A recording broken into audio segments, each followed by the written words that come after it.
For today's video, we are talking about frame rates, what they are, how they work, and why they are important for you in your next video.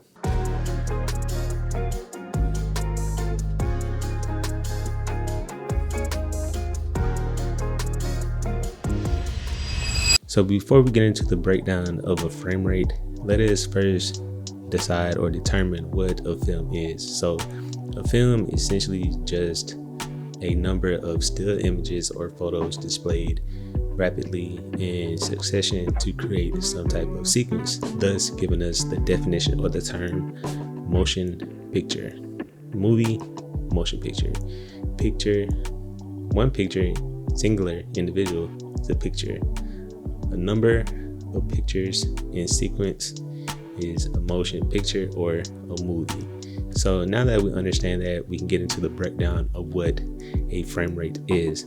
When it comes to a frame rate, going back to what we described a motion picture is, a frame rate is essentially the speed or frequency at which those individual frames or photos are displayed across an interval of time, and that time is usually 1 second. So this is why we refer to a frame rate as frames per second, because those frames are displayed however many times across that one frame. So thus giving us the varying different frame rates, such as 24 frames per second, 30 frames per second, 60 frames per second, and those up higher like 120, 1000, and whatever.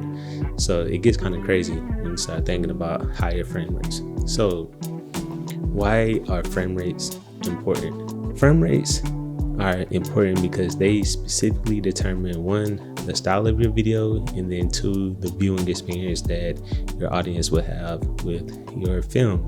So what do I mean by style and viewing experience? So for example, in Hollywood, all of the videos are usually displayed at a frame rate of 24 frames per second. Why? It's because that frame rate has become or been determined as the natural look of how our eyes view the world. So those 24 frames per second, or that specific frame rate, closely resembles how we view the world naturally.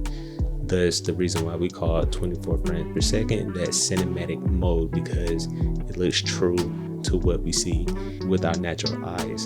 And that comes down to the motion blur from the motion or movement of characters. And that is also why typically sporting events or shows, whether it's the NBA TV show or the football game, any of those sporting events displayed on TV are usually shot at higher frame rates because of the rapid movement of those athletes and other objects like fast moving cars or a ball being kicked or hit with a baseball bat. So how do these frame rates affect motion? So simply put, if we take our hand right now and wave it in front of our face, we can naturally see there's some type of movement with our hand. Yes, we can see our hand moving, but we can't actually make out each individual finger. And that's because our eyes aren't picking up the movement of our hand moving that fast, or that motion is moving faster than what our eyes are actually taking in. Now, on the flip side, if we were shooting at a higher frame rate, like 60 and 30, thus that frame rate, because again, it's picking up 60 images or 30 images across 1 second, it'll be able to pick up that motion even faster, or be able to keep up with that movement or that motion, thus limiting the motion blur. Now, whether you like that style or not, again, determines your style of your video. Again, there isn't one frame rate that fits all, or one frame rate that is better than the other. It's all depending on, one, your video and the style that you're trying to shoot. So how do frame rates affect our style in video? So again, like we mentioned beforehand, when shooting at 24 frames per second, that frame rate resembling what we see naturally with our eyes. And if you shoot anything above that, like 60 and 30, thus that movement of certain objects and characters will look more detailed, more hyper realistic, thus giving you a different aesthetic in your film. So again, that's how frame rates affect your style of your video. Now, which one should you use for your video? It basically essentially all comes down to your preference and what you're shooting.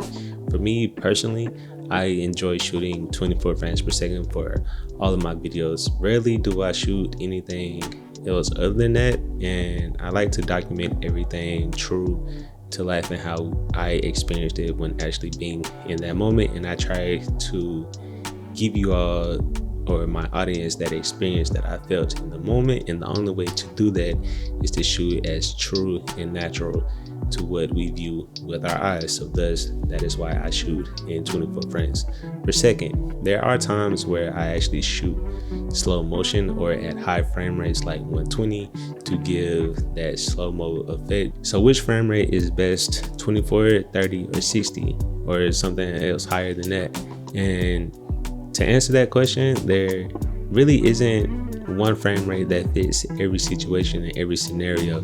It kind of depends on, one, what you're shooting, and two, how you want to capture it. So all I can say is, one, continue to go out and shoot, experiment with different frame rates, learn what's best for you, learn what frame rates you like, learn how motion blur affects your film and affects the mood of your films, and then just go from there. Experiment, practice, and yeah, decide how these frame rates will best help you tell your next story. So I know this video was kind of long, but if you did enjoy it, and if it did help you understand and learn more about what frame rates are and how they work, please leave a like on this video so it's able to help others, as we all are here to continue to grow and improve our skills as photographers and cinematographers.